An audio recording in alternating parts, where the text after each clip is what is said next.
कि आदमी अभी अभी अमीर आदमी का पर्स चुरा रहा था, लेकिन अगले ही पल उसने पर्स फिर से जमीन पर फेंक दिया। उसने अमीर आदमी के कंधे पर हाथ मारा और कहा कि उसका पर्स गिर गया। अमीर आदमी ने उसे आदरपूर्वक 100 रुपए का नोट दिया और धन्यवाद कहा, लेकिन यह देखकर आश्चर्य हुआ कि लड़का जैसे ही मुड़ा उसने पैसे पीछे भीख मांग रही बूढ़ी महिला को दे दिए। असल में वह युवक एक नेक चोर है जिसके पास शानदार चोरी करने की कला है और वह सिर्फ 15 सेकंड में बाजार में किसी भी ताले को खोल सकता है।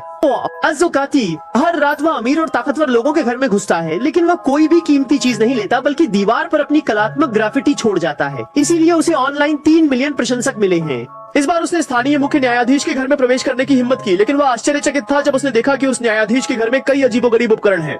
दराज में यहाँ तक कि कई युवा पुरुषों की तस्वीरें भी संग्रहित थीं। उसे संदेह हुआ कि इस विला में जरूर कुछ रहस्य छिपा हुआ है।